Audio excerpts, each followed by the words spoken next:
Hello বন্ধুরা, আমি শাগবন্ডিল। এখন আমি করব মানসী সিনহা পরিচালিত অপরাজিতা আড্ডে এবং শাশ্বত চট্টোপাধ্যায় অভিনীত নতুন বাংলা সিনেমা এটা আমাদের গল্প রিভিউ। এই সিনেমাটার ভালো দিক খারাপ দিক নিয়ে আলোচনা করব আজকের এই ভিডিওতে। সিনেমাটা প্রথম দিন থেকে বক্স অফিসে যে খুব সাকসেস পাচ্ছিল তা নয়, খুব একটা বেশি ছবিটা প্রমোশনও হয়নি, কিন্তু 1 মে থেকে এই ছবিটা কিন্তু বাঙালি দেখা শুরু করেছে। বাংলা সিনেমা যে যে সেন্টারগুলোতে মূলত চলে সেখানে কিন্তু ছবিটা বক্স অফিসে কালেকশন দেখাতে পাচ্ছে, একটা house full shows, almost house full shows দেখতে পাওয়া যাচ্ছে, প্রচুর দর্শকের ছবিটা ভালো লাগছে। তো আপনারা যারা ছবিটা দেখতে যাবেন মনে করছেন তারা কিন্তু অবশ্যই ছবিটা দেখতে যান।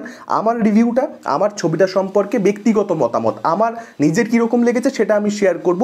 আপনাদের কিন্তু ছবিটা ভীষণ ভালো লাগতে পারে, তো আপনাদের ছবিটা একবার গিয়ে অবশ্যই দেখতে যাওয়া উচিত, একবার ট্রাই করা উচিত। একটা ছবি বক্স অফিসে সাকসেস করতে পারছে, 2024 সালটা বাংলা সিনেমার জন্য একেবারেই ভালো নয়, সেখানে আমরা যদি একটা সত্যিকারের হিট ছবি পাই সেটা প্রত্যেকের জন্যই ভালো। গল্পটা সম্পর্কে যদি একদম ছোট করে বলি, দুটো বয়স্ক মানুষের প্রেমের গল্প, ভালোবাসার গল্প আমরা এই ছবির মধ্যে দেখতে পাবো। এবার একটা বয়সের পরে তো মানুষ ভালোবাসার যে অধিকারটা সেটা হারিয়ে ফেলে, তার কারণ তার একটা পরিবার থাকে, সেই পরিবার কিভাবে সমাজে মুখ দেখাবে, এই ধরনের বিভিন্ন সমস্যা চলে আসে, যে কারণে সে ভালোবাসতে আর পারে না, বা ভালোবাসলেও সাহস দেখাতে পারে না সেই মানুষটাকে যাকে ভালোবেসেছে তাকে নিজের জীবনে আনা, তাকে নিজের জীবনে একটা স্বীকৃতি দেওয়া, সেটা পারে না। তো সেটাকে কেন্দ্র করি এই গল্পটা। প্রথমে যদি সিনেমাটার ভালো দিক নিয়ে আলোচনা করি, প্রথম ভালো দিক হচ্ছে এর কমেডি। কিছু জায়গাতে কিন্তু কমেডি ওয়ার্ক করে, সব জায়গাতে নয়। প্রচণ্ড লাউড কমেডি আপনারা দেখতে পাবেন, কিন্তু সেটা কিছু জায়গাতে পার্টিকুলারলি দর্শককে কিন্তু হাসাতে পারে, কিছু লাইন্সের মধ্যে কিন্তু মজাটা রয়েছে এবং সেটা ডেফিনেটলি অডিয়েন্স এনজয় করবে। আমি নিজে এনজয় করেছি। তবে গোটা ছবি জুড়ে যে কমেডি ভালো এই কথা কিন্তু আমি বলছি না। শাশ্বত চট্টোপাধ্যায় কনভিকশনের সঙ্গে একটা লাউড ক্যারেক্টার, পারফরমেন্সও তিনি লাউডই দিয়েছেন, কিন্তু কনভিকশনের সঙ্গে যেহেতু করেছেন যে কারণে তার কাজ এখানে আমি ভালো বলবো। চরিত্রটা যেরকম ডিমান্ড করছিল বা যে পিচের ছবি তিনি সেই অনুযায়ী অভিনয় করেছেন, এবং অপরাজিতা আড্ড ইমোশনাল সিনে কিন্তু ভীষণ ভালো কাজ করেছেন। কান্নার যে দৃশ্যগুলো রয়েছে সেখানে কিন্তু তার অভিনয় সত্যিই ভালো। তৃতীয় যে ভালো দিকটা, ছবিটা যে বার্তাটা অডিয়েন্সকে দিতে চাইছে সেটা কিন্তু অবশ্যই ভালো জানা সেটা, কিন্তু তবুও আমি মনে করি আজকের দিনে প্রয়োজনীয়। কোথাও একটা আমরা প্রত্যেকেই জীবনে দুঃখের মধ্যে দিয়ে হাজারো ডিপ্রেশন, এটা ভালো সেটা খারাপ, একটা মিলিয়ে মিশিয়ে প্রত্যেকের জীবনেই যে রোজকার একটা ঝামেলা সেটা চলতেই থাকে। সেখানে দাঁড়িয়ে বার্তাটা আমার মনে হয় ইম্পর্টেন্ট, যে তোমার জীবনের যে সিদ্ধান্তগুলো সেটা তুমি জীবনে কিভাবে খুশি হবে, তোমাকে কি আনন্দ দেবে, তোমাকে কি দুঃখ দেবে, বা তোমাকে কি কষ্ট দেবে, তোমাকে কি হতাশ করবে, সেটার উপরে ডিপেন্ড করে তোমার সিদ্ধান্তগুলো হওয়া উচিত। তোমার সিদ্ধান্তগুলো পাশের বাড়ির লোকটা কি বলবে, সমাজ কি বলবে, এইটা ভেবে তবে তুমি তোমার জীবনের সিদ্ধান্ত নিচ্ছ, তুমি তোমার লাইফটাকে লিড করছো, এটা হওয়া উচিত নয়। তাহলে তুমি চিরকাল দুঃখে কষ্টেই থাকবে, তাহলে তুমি চিরকাল হতাশই হবে। তোমার নিজেকে যদি খুশি করতে হয় সেটার দায়িত্ব তোমার নিজে হাতেই তুলে নিতে হবে। আরেকটা যেটা ভালো দিক বলা যেতে পারে, যেহেতু শাশ্বতবাবু অপরাজিতা আড্ড ভালো অভিনেতা অভিনেত্রী, যে কারণে কিছু পার্টিকুলার সিন রয়েছে গোটা ছবি জুড়ে, ওই 3-4টে মতন বলা যেতে পারে, যে সিনগুলো কিন্তু দুজনে পারফরমেন্স দিয়ে উতরে দিয়েছে, মানে দুজনে এত ভালো কাজ করেছে যে সেই সিনগুলো ওয়ার্ক করে। আচ্ছা, এবার যদি ছবিটার খারাপ দিক নিয়ে কথা বলি, দেখুন গল্পটা খুবই সাধারণ, কিন্তু একটা সাধারণ গল্প নিয়ে খুব ভালো একটা ছবি হতে পারে, এই কথা আমি বারবার বলি। আমার চ্যানেলের যারা নিয়মিত দর্শক আমাকে এই কথা বহুবার বলতে শুনেছেন। এখানে কিন্তু সাধারণ গল্প নিয়ে আমার মতে, আমার যেটা মনে হচ্ছে সেটা বলছি, ভালো ছবি কিন্তু হয়নি। তার কারণ দুর্বল চিত্রনাট্য।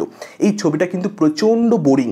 যখন আমি জানতে পারি যে ছবিটা খুব সফলতা পাওয়া শুরু করেছে, প্রচুর মানুষ এনজয় করছে ছবিটা দেখতে, হলে যাচ্ছে, ওয়ারতন স্ট্রং তৈরি হয়েছে, আমার মনে হয়েছিল খুব এন্টারটেনিং ছবি হয়তো একটা হবে। এবার কমেডি আমি বললাম বেশ কিছু জায়গাতে ওয়ার্ক করে, কিন্তু তাছাড়া গোটা ছবিতে কিন্তু কমেডি ওয়ার্ক করছে না এবং প্রচণ্ড স্লোলি এগোচ্ছে, ইভেন্টসের অভাব রয়েছে প্রচুর। যে ছবিটা হ্যাপেনিং তা একেবারেই নয়। ফার্স্ট হাফ চলছে, ইন্টারভেল হয়নি, তখনই আমার মনে হচ্ছে যে ছবিটা কখন শেষ হবে রে বাবা। আসলে আমি তো আজকের দিনের দর্শক, আমার এজ ব্র্যাকেটকে টার্গেট করে এই ছবিটা নির্মাণ করা হয়নি, এটা এজেড অডিয়েন্সকে টার্গেট করছে, এবং তাদের জীবনের গতিও কোথাও একটা স্লো। তারা পুরোনো দিনের মানুষ, তখন এন্টারটেনমেন্ট সেভাবে তাদের জীবনে ছিল না, ফলত তাদের কোথাও একটা হয়তো এই ছবির গতির সঙ্গে মানিয়ে নিতে অসুবিধা হবে না। আমার ব্যক্তিগতভাবে দর্শক হিসেবে প্রচণ্ড অসুবিধা হয়েছে, আমি প্রচণ্ড বোর ফিল করেছি। অপরাজিতা আড্ড এবং শাশ্বত চট্টোপাধ্যায় এই যে দুটো ক্যারেক্টারের মধ্যে যে প্রেমটা, সেই প্রেমটা কখন যে হয়ে গেল, মানে এত তাড়াহুড়ো করা হয়েছে সেটা ফিলই করতে পারিনি। কেন যে অপরাজিতা আড্ডর ক্যারেক্টারের শাশ্বত চট্টোপাধ্যায়ের ক্যারেক্টারকে পছন্দ হলো, বা শাশ্বতবাবুরই বা হঠাৎ করে কেন অপরাজিতা আড্ডর ক্যারেক্টারকে পছন্দ হলো, কোনোটাই ফিল করা যায় না। যে কারণে ক্লাইম্যাক্সে গিয়ে যা ঘটে সেগুলো আমি বলছি না, আপনারা ছবিটা দেখলে বুঝতে পারবেন, সেটা প্রচণ্ড ইমোশনাল দর্শককে হয়তো করতে পারতো যদি সেই ডেভেলপমেন্টটা দেওয়া হতো প্রেমের সম্পর্কটাকে। যেহেতু দেওয়া হয়নি, ইমোশনালও ফিল করতে পারছি না। সাপোর্টিং ক্যারেক্টারগুলোর মধ্যে ক্রাইসিস দেওয়া হয়েছে ঠিকই, কিন্তু সেই ক্যারেক্টারগুলো এত পুয়ারলি রিটেন, যে কারণে ওই ক্রাইসিসগুলো ঠিক ফিল করা যায় না, ওই ক্যারেক্টারগুলোর জীবনে আমরা ইনভেস্টেড হতে পারি না, বা ওদের ক্রাইসিসগুলোর জন্য আমরা কোথাও ফিল করতে পারি না, কানেক্টেড হতে পারি না ক্যারেক্টারগুলোর সঙ্গে। এমনি দেখানো হচ্ছে, দেখে যাচ্ছি, ঠিক আছে, যে কারণে ক্যারেক্টারগুলোর আফটারঅল যে একটা উত্তরণ দেখানো হচ্ছে একদম শেষ ভাগে গিয়ে, তাদের জীবনেও কোথাও একটা যে একটা উন্নতি হচ্ছে, তাদের যে কনফ্লিক্টগুলো সেগুলো কোথাও সলভ হয়ে যাচ্ছে, সেটাও আমরা মানে কিছু ফিল করতে পারি না। যা দেখানো হচ্ছে দেখে যাই ওইটুকুই। সাপোর্টিং ক্যারেক্টারগুলো তো প্রচণ্ড দুর্বল, এবং সেই ক্যারেক্টারগুলোতে যারা অভিনয় করেছেন অনেক ক্ষেত্রেই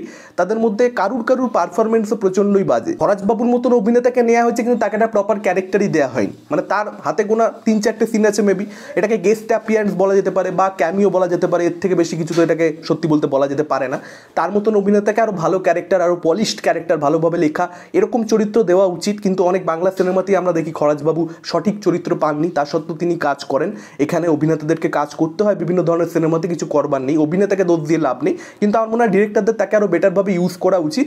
আর এই যে কমেডি তৈরি করবার জন্য হারিপ্পা হ্যাঁ পাঞ্জাবি এই ধরনের যে এই স্পেশাল যে সাউন্ড এফেক্ট, যেগুলো জাস্ট দর্শককে হাসানোর জন্য কাতুকুতু দিয়ে, এই বিষয়গুলো আমার মনে হয় আজকের দিনের সিনেমাতে না থাকলেই বেটার। তো মোট কথা ছবিটা আমার একেবারেই ভালো লাগেনি। যারা আপনারা অলরেডি ছবিটা দেখে ফেলেছেন, আপনাদের ভালো লাগতেই পারে, কীরকম লেগেছে সেটা আমাদের অবশ্যই কমেন্ট করে জানান। ভিডিওটা ভালো লাগলে লাইক করতে পারেন, শেয়ার করতে পারেন। আমাদের চ্যানেল নতুন হলে চ্যানেলটাকে অবশ্যই সাবস্ক্রাইব করতে পারেন। আজকের মতন টাটা, চোখ রাখুন পরবর্তী ভিডিওতে।